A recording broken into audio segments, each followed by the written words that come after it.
Big thanks to our sponsors who make the pudding possible. The American Camp Association of Illinois is made up of nearly 289,000 members, volunteers, campers, families, and professionals who believe in the power of camp. They work to disrupt the effects of poverty by providing fundamental services for children and families and learning opportunities for camp professionals. Learn more about ACA Illinois by visiting acail.org.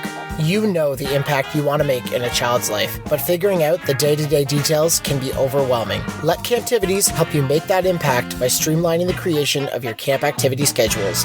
Schedule a demo at camptivities.com. Welcome to the pudding. The sweet proof of research to back up what you already know about summer camp. My name is Travis Allison. My pronouns are he, him.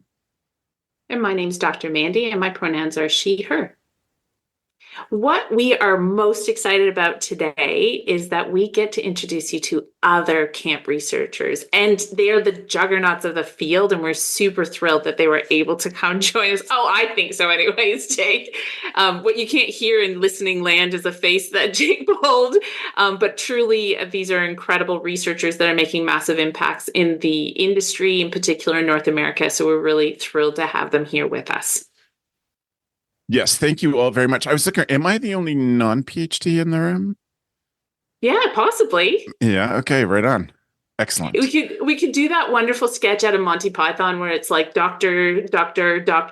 Yes. I think it's something like that, professor, and everybody's like, and they're very, very hoity-toity. These are some of the most down-to-earth humans too that happen to be walking around with these qualifications, thankfully. Yeah. Right on. So we're grateful to have you here. Thank you for joining us on the pudding. Victoria, what's kind of an overview of your research and your focus? Yeah, great question. Hi, Travis. Hi, everyone. My name is Victoria Povilaitis, and I'm the Director of Program Innovation at Tim Hortons Foundation Camps. A big overview of what I do, my role really is that theory to practice, or that research to implications, and how we actually change things on the ground level. So in my role, I oversee our program quality assessments, our outcome and impact measurement, as well as our program development, using that information to really make changes at the ground level and impact campers on a regular daily basis. So, Victoria, you're working really straight hands-on. What's the organization that you work for? Yeah, so we're Tim Hortons Foundation Camps, or Tim's Camps. Hopefully, many of your listeners have heard of us. You know Tim Hortons, the coffee chain. We are the camp foundation that has partnered with them. So a lot of our funding comes from Camp Day. So here's a little plug to go and support your Tim Hortons restaurants on Camp Day this summer. Excellent. Thank you so much. And Laurie, what is the focus of the stuff that you're doing for camp? I know that you tell us where you work. I'm not going to spoil it for people. I'll let you spoil it for them. Happy to. The focus part might be harder. Hi, Travis. Sure. Hi, Mandy. Hi, everybody. My name is Laurie Browne. I am the Senior Director of Research and Education for the American Camp Association. So in that role, I do very little research. I am very grateful to be surrounded by a lot of researchers. And I think one of the best parts of my job is to cultivate, I think that's the right word, a community of research and a culture of research in and through and around camps. I don't think that is exclusive to researchers. Some of the best and most exciting research I've seen over my years in this role has been from camp directors or camp counselors or campers who are in high school. So, my focus is all over the place. We do a lot of things. You know, the tagline is that we work to elevate or bring value and visibility to camps through research. Yeah. So it kind of all goes back to that. But have the great opportunity these days to do research that is tied to grant funding, which really allows us to resource camps to do their work. And then we get to hang out with them a little bit and learn from them and harness all the great work that they do and share that back out to the field. Yes. And speaking of grant funding, Laurie just secured the biggest grant fund ever for camps. And I think that's pretty amazing, Laurie, what you've done. It's been a team. Let's be clear. I'm not saying you're taking the credit, but yeah, your team. Definitely not, but really excited to get that out to the field. Yeah, right on. And Jake, how about your stuff? Well, first of all, do a full introduction, please. Well, hello, everybody. It's great to be on the pudding. My name is Jake Sorenson, and I am the director and lead researcher at Sacred Playgrounds. And so we are a ministry. So we work with faith-based camps. Most specifically, we work with Christian summer camps. And our focus is on generating insights, equipping leaders, and connecting partners to help camping ministries thrive. And so we're really focused on insights to impact. And so helping individual camps find out what they're doing well, what they can celebrate. So there's a marketing angle to that, but also identifying areas for improvement to help them improve their programs and improve the experience for the young people. And then connecting the partners. And so we're really passionate about connecting camp with the permanent spaces of places like home and school and church, things that we found to be so important in research. And so we do that with individual camps. And then we work with some larger projects as well. And so that's where we get to play a little bit when we get larger grant funded projects. So we can talk about more of that as we continue, but that's essentially what we do at Sacred Playgrounds. Right on. Well, Very I'm cool. grateful to have the four of you here because you're some of the best storytellers of the effects of what we do. And so I'm grateful. So thank you to the three of you for joining us for the first time. And I'm going to turn things to Mandy. Well, I think I'll jump right back at you, Jake, in talking in terms of this idea of playing in the research. I think I hear that amongst all three of you, that we all researchers can nerd out and really enjoy being at the contact level where we get to hear stories and ask questions, which is a super exciting part. And I think for us, in many ways, is play. It's being able to be amongst it and get that pulse, be amongst it and get that pulse check together. So, Jake, tell us a little bit about what you might be working on at the moment, what you can share, and what you're getting excited about there. Yeah, thanks. So I love the analogy of the playground, of course. That's what we named our organization, Sacred Playgrounds. The idea that camp itself is a playground. We don't see it as, a laboratory where you just put kids and there's these specific outcomes that come out of it. We create the space and the conditions for these impacts to happen. And we let the relationships and the spirit do the rest. And so that's what's really exciting about working. So I love that analogy of play that you just used. So thanks for doing that. What am I working on at the moment? So we've got a lot of individual clients that we work with, but the most exciting thing that we've got going on right now is a grant-funded research project funded by Lilly Endowment Incorporated. And that is focused on the rhythms of faith. And so these rhythms of faith practices like prayer with family, attending church, reading scripture, doing service together as a family, conversations about who they are and their relationship with God. So these sorts of rhythms of faith that are practiced at camp, but they're declining among the young people in the homes and the families. And so what can camp do to be a catalyst for these practices in the permanent spaces? And by doing this, we really think we can connect the camp experience with the home experience and help influence the permanent space. And so help influence camper well-being and family well-being in the spaces away from camp. So we're really excited about this project. We've got some great partners that we're working with, and we're kind of in the exploratory phase of that. So it's this exciting new project that we've got going on, but it'll be a 5-year project, and we'll be doing a longitudinal project that's called Action Research, where we try to impact these strategies at the camps themselves and measure it as we go, and hopefully develop some strategies that we can teach to other camps. So that's sort of the main thing that I'm really excited about right now. And of course, we're doing a lot of other things as well with individual camps and organizations. Jake, I try to be the guy who jumps in and says, "You're talking academic something. Can you explain that? Can you just explain longitudinal, please?" Longitudinal, yeah. So when we talk longitudinal, that's sort of the gold standard for a study where we're trying to measure impacts. And so usually what we're able to do at camp is do what's called kind of a pre-post study. So we can say, where were they before camp? Where were they after camp? And maybe where were they a couple months later? With a longitudinal study, we're actually following the same folks or the same camps in the case of this study over a longer period of time, usually multiple years. And so this is a very hard study type to do, and it takes grant funding to do something like this. And so we're excited to be doing that. And again, what we're following is we're going to be following the individual camps and trying to improve their practices and strategies over time, and following the families that they're working with during that period of time, and also the churches that they partner with. And so lots of dimensions to this project. And so that's what longitudinal means, though, over a long period of time. Well, and I was going to jump in there with my hey, nerd listeners, action research.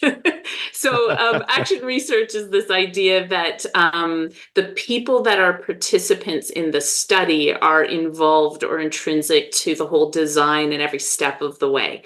And so when we talk about kind of ideals when we're working with camps, this kind of research, it's super helpful to actually hear the perspectives and have those folks empowered to influence decision making along the research process. So that's what's pretty exciting. Sometimes it's called participant action research or just action research, but it's an interesting methodology if you've never heard about it before.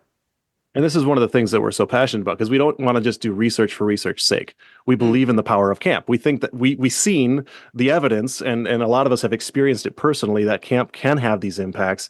And so we want to impact camps and help them succeed. And so that's one of the things that we bring to the table. And so doing action research is a more honest way of approaching it sometimes. Well, and I think what I'm going to do is I'm going to jump there with that thread over to Victoria, because I'm aware of the fact that she's been working in quite a extensive piece of research that actually really picks up the participant or the child's perspective. And often when we do research on children, not with children.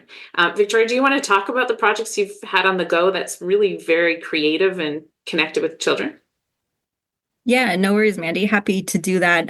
To Jake's point about longitudinal research, we certainly have been doing longitudinal research with our campers because we serve youth from low-income backgrounds, and they come to us for 4 years. So every summer for 4 years, which gives us an incredible opportunity to connect with them on a regular basis and track those outcomes and that impact of the camp experience. So we certainly involve our youth in that way in getting their perspectives of what they've learned and how they're using that learning moving forward in their lives now. And we also, of course, work with our young people when they become less young people and our young adults or move on into different spaces and connect with them as part of our alumni work that we've done. But I know what you're pointing to, Mandy. We have done recently a project here with our young campers, actually, who come to us as part of a school program. So they come with us as a classroom, come to our camps, participate in our camp activities, and we've asked them to provide their insights on program quality while they're with us. So what does that mean? It essentially is, how do you create a camp atmosphere or environment that is intentionally developmental, meaning that they gain something and they learn something? There's quite a few different frameworks out there that describe program quality in a few ways, and we use one from the Weichert Center, which emphasizes creating safe environments, supportive environments where youth are able to interact with others and learning and engage in learning and bring that learning home.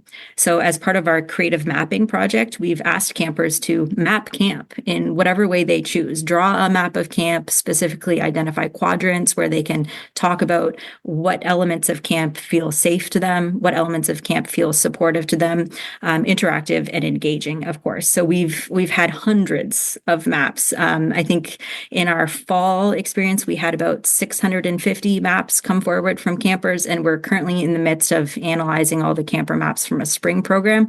So I anticipate we'll have somewhere close to 1,000 maps from campers that will allow us to understand how they see these 4 different environments at camp, which is really cool. And we're sharing it in a few different spaces as well. So keep an eye out for that as we move forward. When you were talking about the maps, and I got to listen to Victoria present on this and some of her colleagues as well, it's a bit of a weird and woolly world to analyze artistic products or, items that come to us.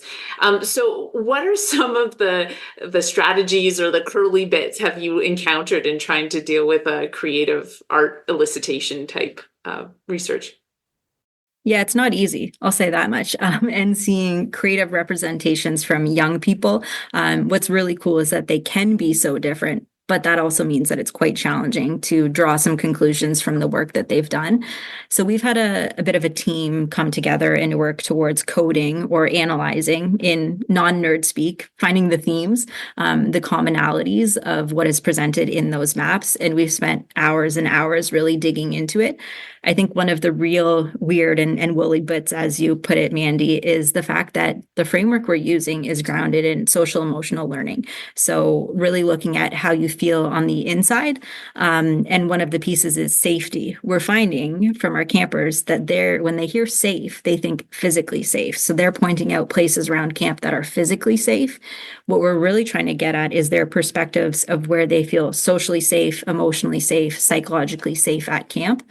And the next piece that we haven't quite figured out yet, but we're working towards in different creative methods to get their insights is why, or what about those spaces, what about those places, what about those people, what about those activities are actually allowing them to feel safe, allowing them to feel supported, interaction and engagement at camp. So that's the next phase, which we haven't quite gotten into yet, but that's certainly on our lookout now. That's a fascinating question. I can't wait to hear what you come up with and what you learn, because those questions of how is that perceived and understood? What are the ingredients to the recipe, let alone how does it get cooked up into a beautiful, safe meal? Laurie, I'm going to hop to you and pick up another thread that I heard from Jake, is this idea that we are very much in the camp world, in the camp research world, trying to figure out how all that good stuff that happens at camp can transfer and transition into young people's everyday lives. And I'm aware of the fact, so when I talk to you, Laurie, I know that you've got, I talk about the metaphor of plates. You have a lot of plates and there's a lot of meals out and you're doing a lot of cooking and there's a whole bunch of cuisine as well. Lots of methodologies, lots of different research methods that are going into it. But I want to talk a little bit about the research you've been doing with your team about transitions and looking at how do we pick up all the good stuff from camp and bring it into every other part of our lives? Gosh, I will start by saying, I don't know that we're looking at this yet. We are talking about the need to understand the connections between camp and home and the camp and these other spaces, like Jake said. We are really using now more regularly the language of the ecosystem. And this isn't our language. This is really the language coming out of youth development in general, recognizing that young people don't learn in one space and then pick up and move to another space and learn in that space and then pick up and move to another space. They learn, everywhere all the time. And that our job as teachers, as parents and caregivers, as youth development professionals is to provide continuity across those spaces. And I don't know that we've ever done that very well. But the language of ecosystems is really giving us a way to think about camp research differently. There's a history in camp research, and this, I think is justifiable given the utter lack of camp research for a long time. There's this history of saying camp is great. And of course, we want to interpret that as camp is better than everywhere else. Well, we've never really known that because we've only looked at camp. Like, does camp do great things? Great. But that doesn't allow us to say anything about anywhere else. We just started to tap into the everywhere else piece in our National Camp Impact Study that we finished up 2 years ago, and learned that camp does some great things, but so does school, and so does time with family, and so does completely unstructured time. And so that was kind of the first empirical insight we had into this idea that, yes, camp is part of an ecosystem and lends value, but is not the only part of the ecosystem, of course, because an ecosystem needs diversity. So this is admitting that we have a long way to go to understanding that, but at least we're getting more comfortable thinking about camp as part of a developmental ecosystem. I appreciate you, though, bringing that forward. And I think that's been one of in my own research criticisms, is that we have for a long time been very, very focused at what is camp good at and haven't asked a lot of the other questions. We haven't turned over the stones and looked at all the other things. But also that understanding that you're right, no child just functions in isolation for one week at camp. And that is like, we can draw a real clean boundary line over what happens there, what doesn't, or attribute everything there or not. So thank you, because I think that's a research criticism that needs to be, listened to and turned over and engaged with. And of course, I love the language of ecosystem. When I was pointing at that, I guess in my head, I was thinking about the school partnership project that I heard about at ACA National. And I was thinking what I'm seeing there is exactly what you're saying, which is, if it's an ecosystem, then why aren't we collaborating and partnering and working together to, exaggerate or to emphasize those benefits? So, I do have another question for you, Laurie, whilst I've got you, because I'm excited about this Lilly Endowment Fund. And Laurie and I had a few chats when we were at the national conference. because this big piece of funding is around the development of character. And I was a quick to make some criticism. I was like, character, why are we doing character? I was a bit of a grump. Laurie set me on the right path. I want you to know that I've gone off and done some reading. I've done my homework, as you would expect from, nerds. We have to go and do our homework. The more I'm reading about character, the more excited I am. It is such a clearly articulated concept, and I didn't appreciate that. So are you happy to talk a little bit about character and youth development? Is that okay if I put you on the spot? Well, sure. And just know that I'm deep in it. So yeah. Okay. So I might have to cut you off. You might have to cut me off, but I will say this, that I had a similar experience. Character sets off kind of all the alarms in terms of who's character, what is character, what's good character, what's bad character. And frankly, camps historically, and I'm talking going all the way back to the 1900s, were really at the forefront of saying, this is good character and all kids should have it. Yeah, the absolutely. Industry writ large is not in that position anymore. The industry is so diverse and there are so many options to choose from. And I think camps do a really good job by and large of articulating what their values and mission is. So parents and caregivers can, choose what aligns with their own values. So, a big aha for me around character is that the definition of character itself is very, very simple. And I'm going to borrow this one from, you can actually find this on the characterlab.org website. Which is one's character includes the intentions and actions that benefit the self and others. I can't really find many ways to argue with that. That really cuts across, I think, time, space, culture, all of those things. Where it does become culturally bound is when we start to define what the practices, maybe the virtues might be that are beneficial to self and others. And so where the research has really coalesced is that there are between 4 and 6, and yes, that is a coalesced number, between 4 and 6 domains on which unlimited virtues might live. For example, and again, characterlab.org, I think, does a nice job organizing these. There are kind of one domain could be virtues of the heart. That is caring, compassion, empathy, right? And that list, when you think about it, like what comes from our heart that is helpful to others, that can go on and can also include virtues that are deeply tied to a specific culture that another culture might not even have a word for, right? There's also habits of mind. This is like persistence and teamwork, and, that kind of like our the things we bring to the work we do. And so I think there is an approach, and this is what we are working on right now as we develop, our plan for this grant, to provide spaces around which camp folks can think about character in ways that are aligned and meaningful for the communities they serve. So we're going to bring those resources to the table to help them understand the communities they serve, but we're not going to tell them what the specific values and virtues are of those communities. That's up to those camp providers. Our job, through this grant is to provide places and spaces for camp folks to gather to do their work the very best that they can, but in the ways that's meaningful to their mission and the people they serve.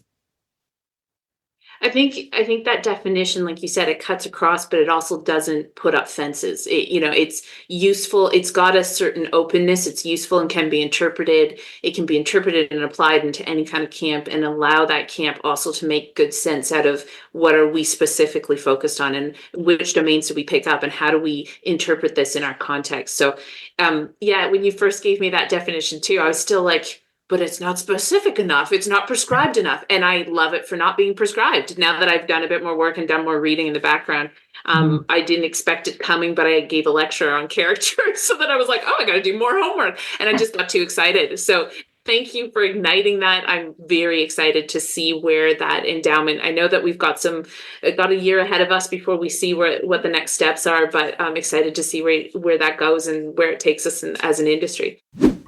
Scheduling affects every camper and every staff member's summer. It's easy to make mistakes, and it takes a ton of time. Bottom line, scheduling is hard, but it doesn't have to be.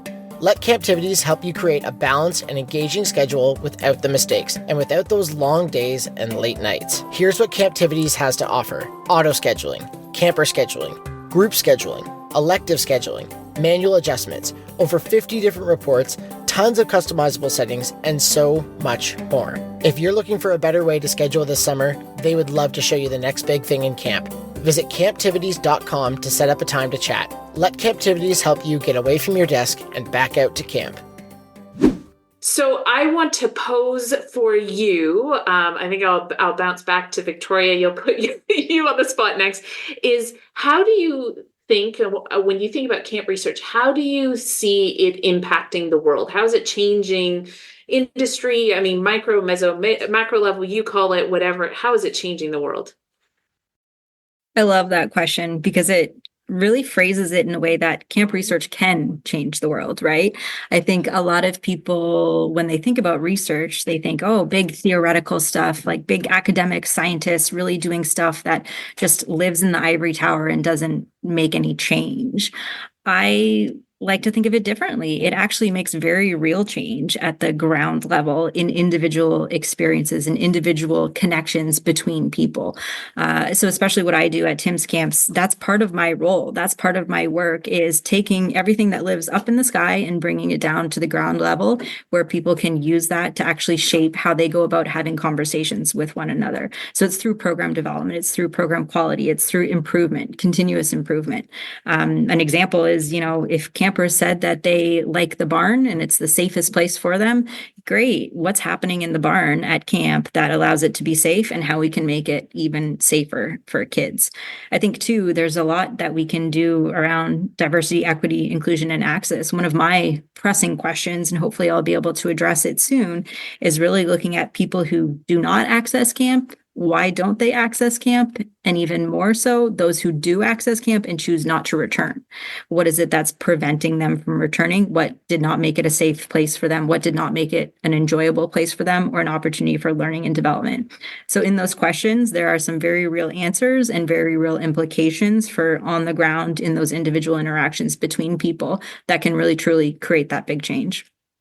When you get answers to these kinds of questions too, because I'm sure you do, you've gone and you've asked these questions, you find out about safety, comfort, meaningfulness, enjoyment, these kinds of things. What does it look like in terms of, you got that information back? What comes next? How do you actually make it happen on the ground? Great point. It's tough. It's tough, right? Behavior change. Like oftentimes we have staff members who've been doing this for quite a long time and they think, I've been doing it this way and it's working, so why would I change? It's in those really small interactions. It's taking a look at the activity, taking a look at the lesson plan and saying, why don't we switch it this way? Why don't we try it this way and see how that feels? Why don't we take an activity that has had a name for many, many years, and we realize, oh, wow, that's actually cultural appropriation, or, oh, wow, that's maybe not something that, communicates safety to individuals. How do we change that? How do we reframe it and ask people to call it something different or facilitate it in a different way? But we're still getting to the heart of the activity and what the lessons and skills are involved in that. So it's through a lot of individual coaching, a lot of conversations, a lot of work with our leadership team as well, and helping to support people in making those changes in their practice that will ultimately support and impact kids when they do come to camp. Very cool. Thank you. I might take it to you, Jake, next. That idea of how does camp research change the world? What have you seen, and how does that work, and what impacts have you seen? Well, there's really a couple ways. I mean, so as Victoria is pointing out, the specific on the ground interactions and action steps that come from research and evaluation. And so each camp, whether they're doing professional quality research with an outside consultant or not, evaluating your programs and targeting areas to do better in. And so those are specific action steps that you can take, and everybody should be doing this. Everybody wants to do better. Everybody wants to serve their campers and their families better. And so research can really change the quality of your programs when you do it honestly at your own sites. But from a larger perspective, research can impact the entire industry. And so there's a lot of folks who are skeptical about camp and about the value of camp. There are people that actively ask questions or even challenge the validity of the camp space and why we're doing it in the first place. And when we have research to back things up, and to lift up what's important about the industry, that can really help us tell the story better. And so we can tell individual camp stories better. That's great. But we can also tell the story of camp better. And so the reason that I got into research in the first place, I was a practitioner. I was at camp and I enjoyed being with kids, and really my place is with kids and at camp. And so what am I doing in front of a computer screen working with numbers and things like that? Well, it was when I was a practitioner and people were challenging these things and asking these questions, and all I had was anecdotes. And stories are powerful, and we need to be able to put those things into context. And so every other industry has all these numbers and all this research. And when I was working on the ground, there just wasn't much out there. And so it was a mentor eventually that said, hey, maybe you should do something about that. And that's what led me back into school to get the PhD and to work towards the research. And so, when I was first doing some of this investigation of what's out there, there were only a handful of things, and a couple names, people like Deb Bileski and Carla Henderson, who now I know, and that's been fun to get to know some of these folks who are just kind of legends in the research world. But the impact that those things can have, that now camp research is being taught in the classroom. And so the students that are coming through have access to peer-reviewed articles and journals that talks about camp. And so I've had college students write to me and just say thank you, because I wanted to write a paper on camp and my college professor said no. And I showed them your work, and now I'm able to write this paper. And so that's having a real impact, not only on individuals, but on the industry as a whole, as we get more attention to it, and as we get more respect for what camp is and the part that it plays in the ecology of education. And, in the work that I do, the partnership in faith formation and working with families of faith. And so that's where I really see the benefits of research that can indeed change the industry and thereby change the world. Well, I'm hearing a couple important things. We have much more credibility because we're able to evidence what we're claiming. And like you said, put it in perspective in the sense of, like, is this anecdote something that's individual to one person, one time, one place? Or is this an anecdote that actually comes across the whole spectrum? And then we need to investigate and ask more questions and see where it goes. But also that idea of, I don't know what the expression is, something about begetting, it begets. Like, once you start this movement of people are interested in doing the research and understanding better, it inspires others to ask more questions and to contribute. And the thing is just kind of this wonderful, beautiful, I'd like to say, snowball rolling down a hill and picking up some momentum. And I think everyone here knows Carla and Deb in some capacity and recognize and really want to respect the early work that they did. Has everybody else done their weird fangirl moment? I've done a couple of them with both of those people, and they're both the most humble humans. They probably felt totally embarrassed and awkward for me because I was being such an idiotic nerd. But one of part of what is so lovely about those two women is that they really had a desire and still have a desire that we pick up their work and evolve it and take it further and carry on. And I would throw in there, that's what's so cool about research, and the luxury at times of it, or the privilege of it, is that we have the opportunity to think new thinks and to take the ideas further and look at stuff that the camp industry doesn't have time or might not have a vision for. And I think that was, something that, Laurie, you're kind of pointing at one point there. Is the other thing is that sometimes research gives you this opportunity to look way beyond the scope of what camp has offered and bring those big ideas in to look at camp with those ideas. So that I'm throwing in my 2 cents, even though I wasn't being asked. Laurie, can I pick up on something before we turn to Laurie? So yep.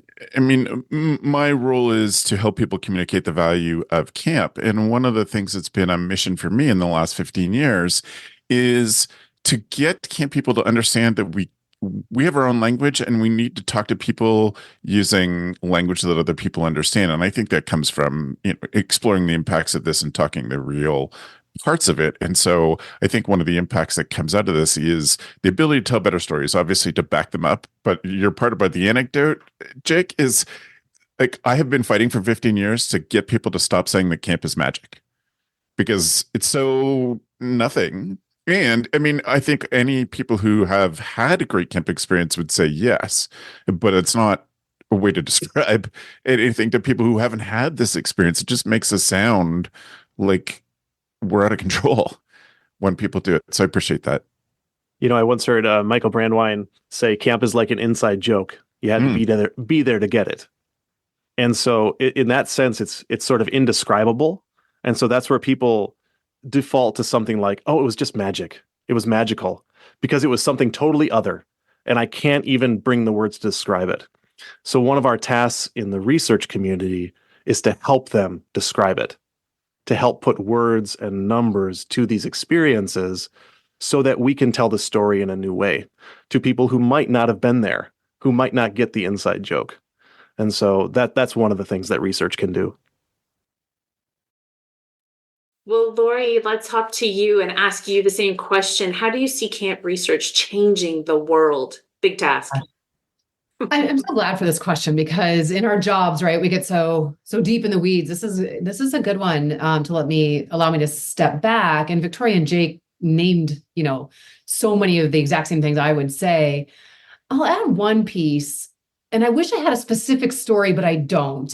But over the years, interacting with camp professionals and seeing their face when they realize that the work they love is not only backed by research in a way, but has space for them too, that there are more questions that they can explore, they can contribute to the broader field. And that look that I see in camp professionals is this deep sense of knowing that their work is good, it's strong, it's true. I think we face, a battle of legitimacy in so many ways. I still ask people, do you play volleyball all day?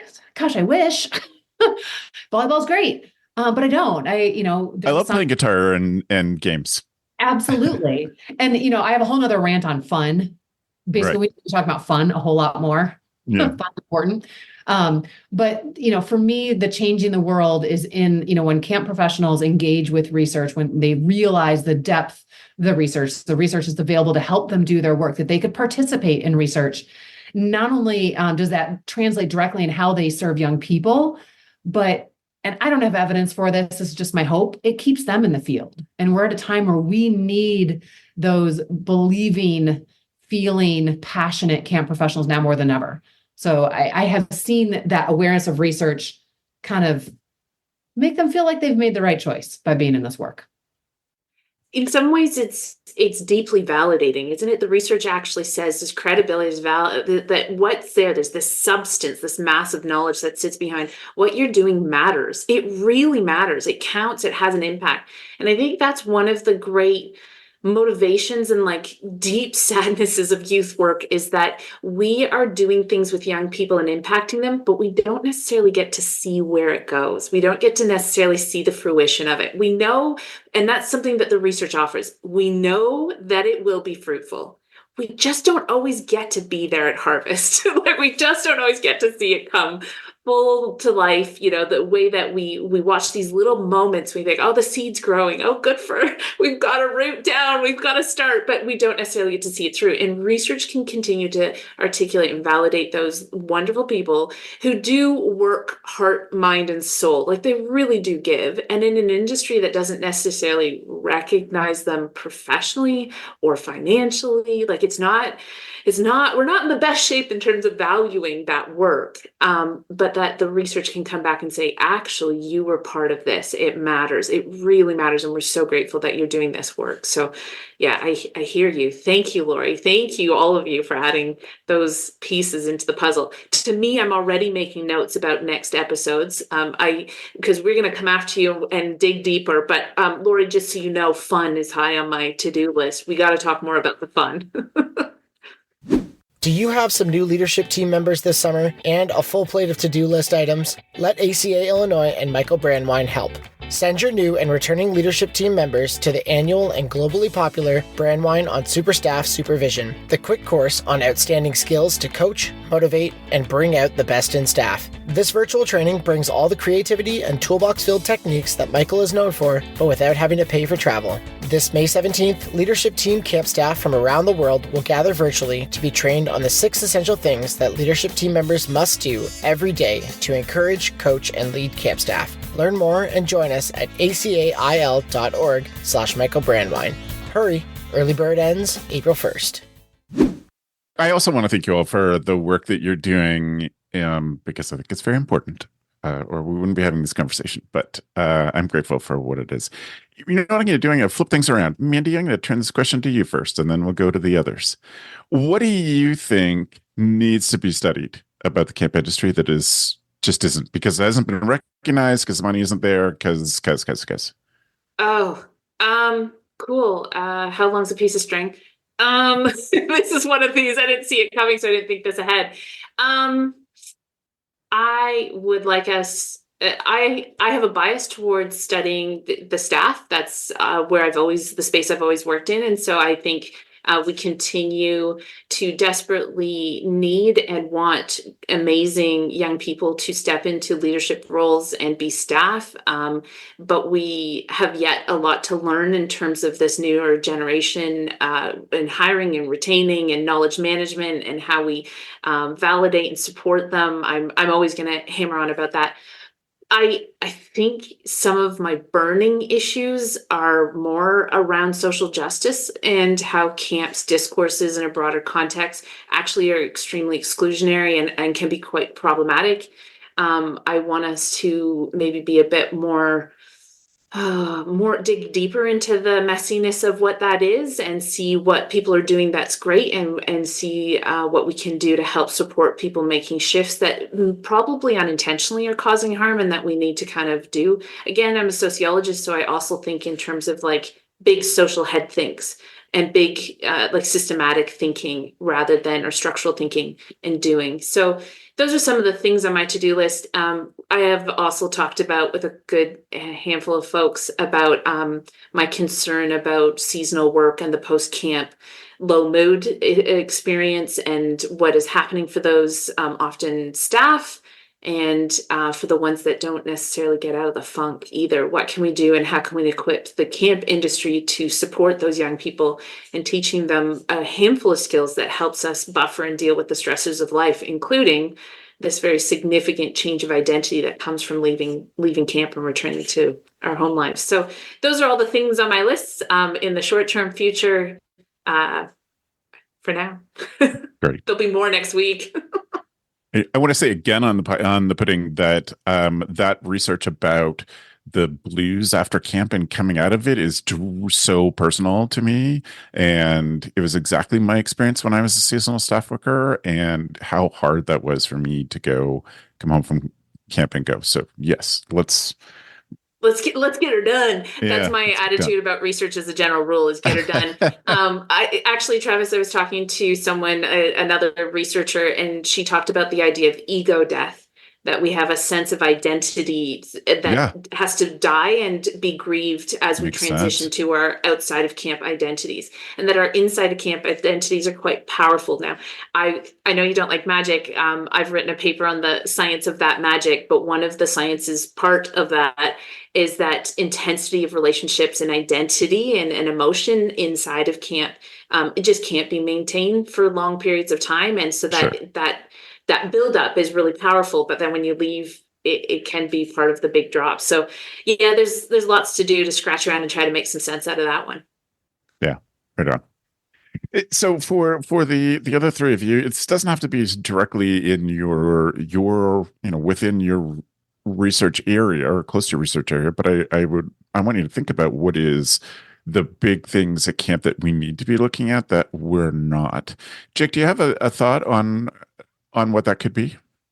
Yeah, for sure. This grant is pursuing one of them. Of course, the partnership between camp and the other permanent spaces.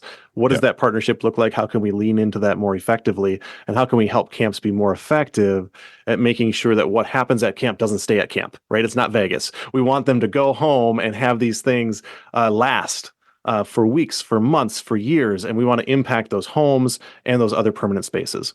And so really looking at that and helping camps understand that, I think is a live wire, so to speak, something that we can really plug into.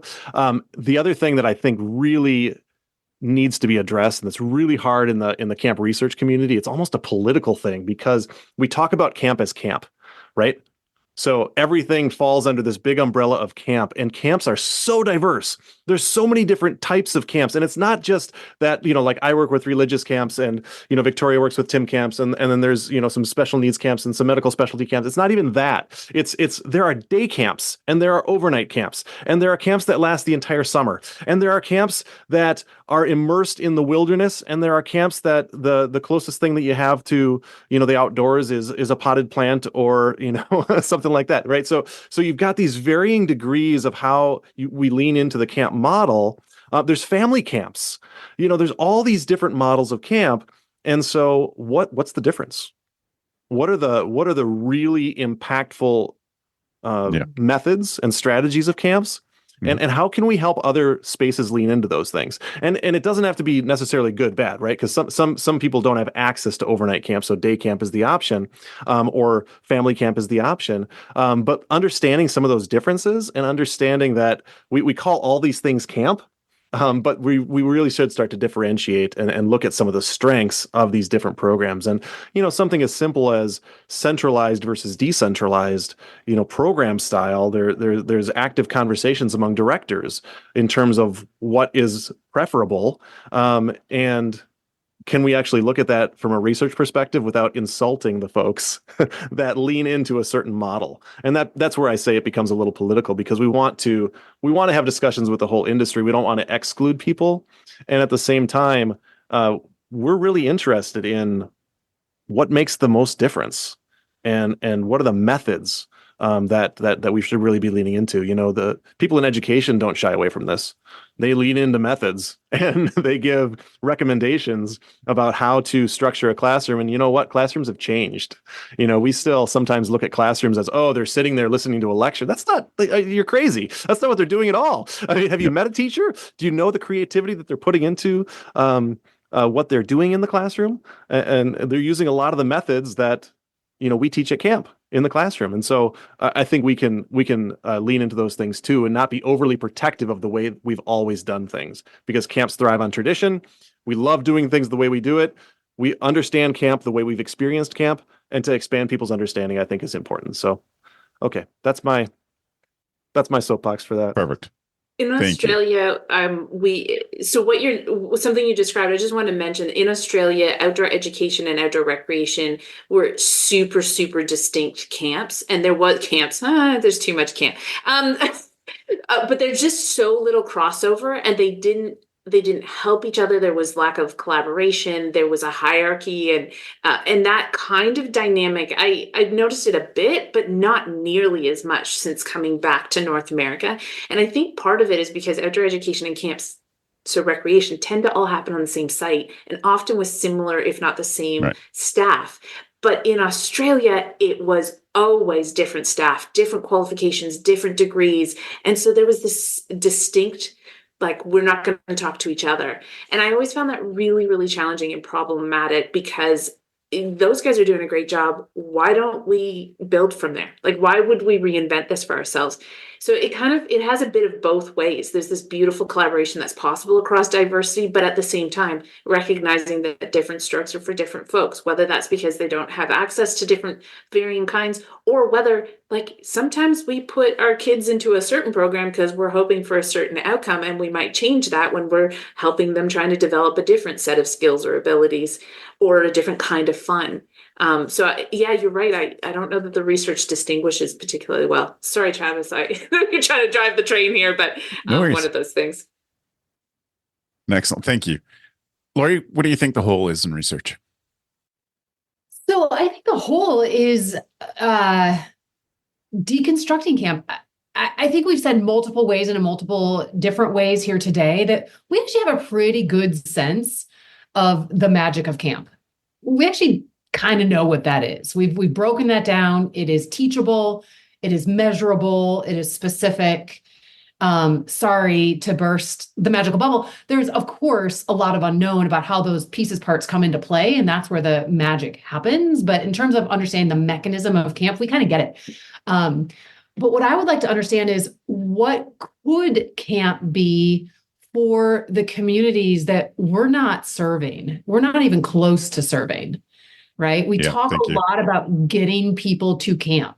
Like, how can we remove barriers? How can we provide access? How can we just get young people? Family camp is a beautiful way, innovation, I think, when we're talking about access.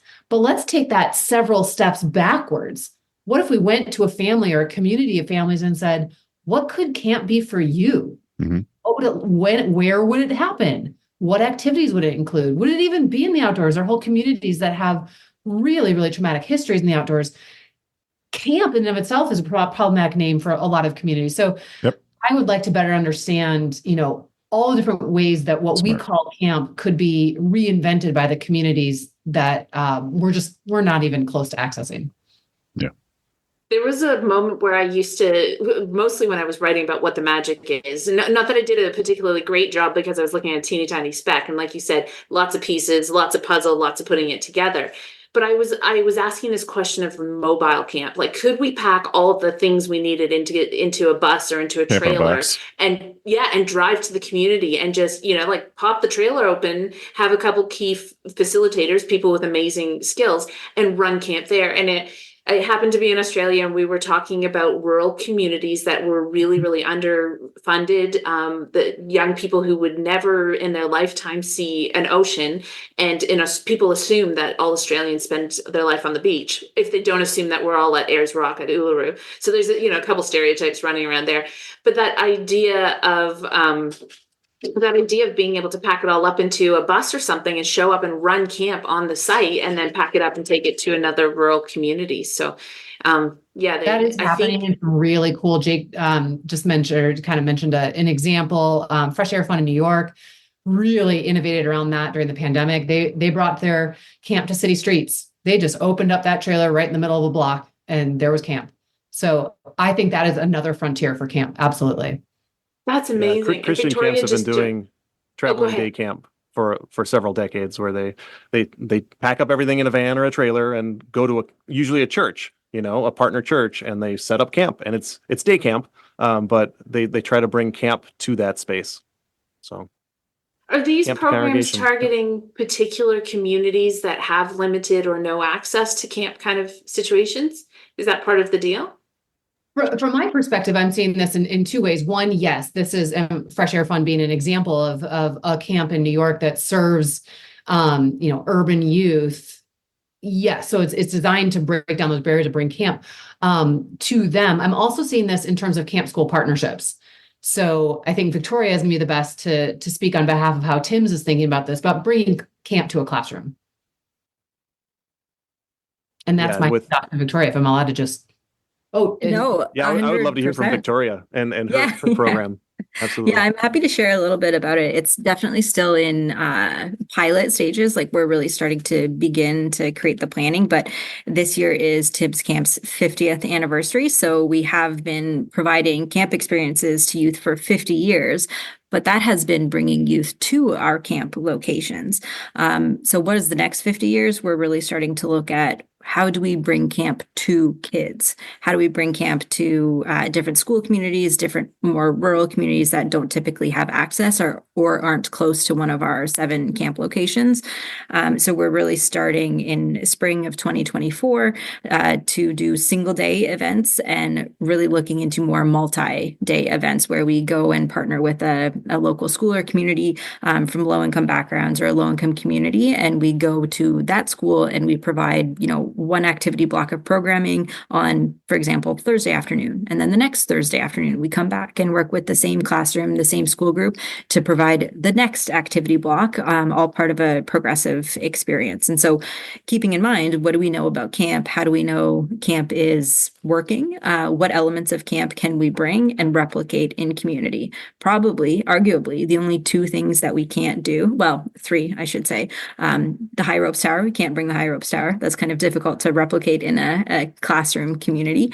But that sense of separation that is so key for overnight experience, we can't quite replicate that. And also to a degree, being away from your phones and your devices, which many of us, I would think, can agree upon the fact that camp is a great opportunity for young people to be away from their tech and provides them great opportunity to learn different social emotional skills and relationship building skills. We can't replicate that in a school community, but many other things about camp we certainly can. And so we're looking to build that new in-community program for Tim's Camps. Very cool. Thank you for sharing that. Gosh, my mind's blowing up over the ideas of things that there's so much good stuff happening. And I also, very Australian, but I reckon it's happening, but we don't always know about it. And how do we continue to bring these things up to the surface and share and invite people into these ideas, if not into relationships and networks where we can call each other and be like, hey, friend, I need a hand, or can we partner to get a thing done? Very exciting. Thank you. Victoria, is there any research that you think that is there a hole in the research that you hope somebody fills? I think there's still so much that can be done, but to some comments from earlier, my interest area is the exit from camp. And I speak to that in a few different ways. So the post-camp blues as a staff member, I experienced it. I know many other people who experienced it, and I'd love to know more about that. But I also think to a degree, it's perhaps a bit of the unchosen exit. So campers, I've started to dig into a little bit of early departures, campers who aren't being successful at camp, and what that exit looks like, so that especially for our populations, we're not doing additional harm or causing additional trauma. If they come to our camp location, and unfortunately we can't support their needs, what does that look like? So we've started to work on that a little bit, but I'd be curious to learn more about that in different contexts, different camp contexts and camp settings, with specific populations, and also even just the not the forced exit or the unchosen exit, but the people who just choose not to come back, what that looks like, why they're not coming back, and those who just come to the end or age out of camp, what that exit looks like, and how they really bring elements of camp with them into their life beyond.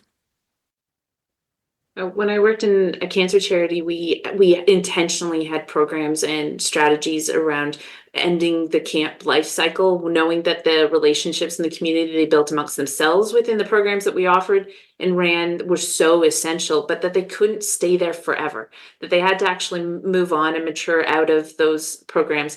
And particularly, we were always wary or aware of those who had developed a real dependency on the charity organization, where they weren't actually they hadn't learned the skills to actually create those communities for themselves and to carry those on into their lives. And so that it's funny that memories pop back up, that actually we were really intentional and very strategic about that when we recognized that somebody was getting a bit stuck. Like any good teacher, somebody getting a bit stuck, you're trying to help them move into the next step. And I don't know that we have those conversations, and certainly not in camp research, about what is an appropriate life cycle, what is maturing out of the camp world. I mean, we talk often about retaining staff. What if this is just healthy maturation rather than a retention problem? This is maybe we've served our purpose in their lives, and these are now capable, independent, working adults, and they've moved on, and we can't hold them forever. So, so much good work to do. We just need $1 gazillion, and then we can do it. Well, I want to thank you very much. I think, Travis, I'll hand that part on to you. This has been such a joy. Yeah, I am grateful to the four of you for all the work you're doing and for being a part of this conversation with us. Laurie, if people have some follow-up questions, how could they get a hold of you? They can email me at Laurie Browne, that's LBROWNE, don't forget the E, at acacamps.org. Laurie, thanks for being on. Thanks for having me. Victoria, how can they get a hold of you? Yeah, similarly to Laurie, just email me. So my email address is victoria.povilaitis@timscamps.com. I'll spell the last name for you because it's a tricky one. It's POVILAITIS, and it's at timscamps.com. S on both Tims and Camps. Multiple Tims, multiple camps. Yep. That's great. Victoria, I'm so grateful you're here. Thank you. Jake, how can folks get a hold of you? Well, you can check out our website, the sacredplaygrounds.com website. That's playgrounds, plural. And you can email me directly at jake@sacredplaygrounds.com. You can check us out on Facebook or Instagram at Sacred Playgrounds. And we also have a podcast, the Sacred Playgrounds podcast. So lots of different ways to connect with us and connect with me directly. Thanks for being on, Jake. I really appreciate it.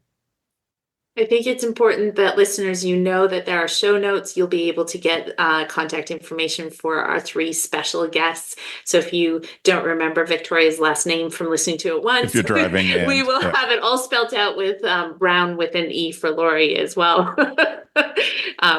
You'll be able to check us out and check them out there. Yep. Wow. That's at gocamp.pro/thepudding. Absolutely. Thank you for being a part of this. Thank you, listeners, for joining us today. And if you didn't know, now you know, Camp Pros. Go Camp Pro, way beyond the basics.